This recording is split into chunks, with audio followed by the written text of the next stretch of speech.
امیر المؤمنین حضرت عمر فاروق رضی اللہ تعالی عنہ کے دور خلافت میں ایک مرتبہ مصر کا دریائے نیل خشک ہو گیا۔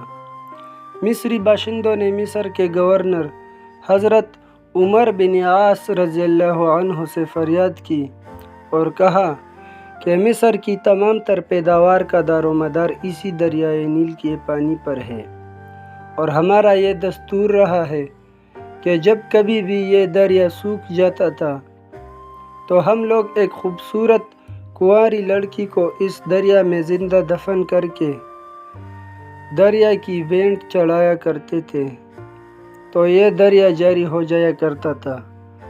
اب ہم کیا کریں؟ گورنر نے جواب دیا، ہمارا اسلام ہرگز اس ظالمانہ فعل کی اجازت نہیں دیتا، لہذا تم لوگ انتظار کرو، میں دربار خلافت میں خط لکھ کر دریافت کرتا ہوں، وہاں سے جو حکم ملے گا ہم اس پر عمل کریں گے۔ چنانچہ ایک قاصد گورنر کا خط لے کر مدینہ منورہ میں دربار خلافت میں حاضر ہوا۔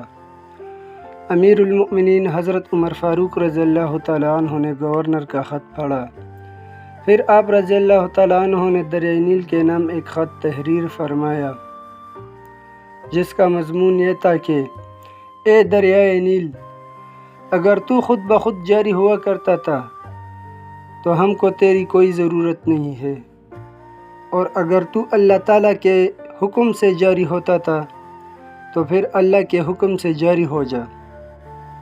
امیر المؤمنین حضرت عمر فاروق رضی اللہ تعالی عنہ نے اس خط کو قاصد کے حوالے فرمایا اور حکم دیا کہ میرے اس خط کو دریائے نیل میں دفن کیا جائے۔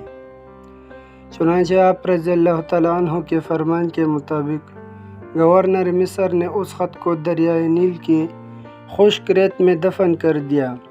خدا کی شان کہ جیسے ہی امیر المؤمنین کا خط دریا میں دفن کیا گیا، فوراً ہی دریا جاری ہو گیا اور اس کے بعد پھر کبھی خشک نہ ہوا۔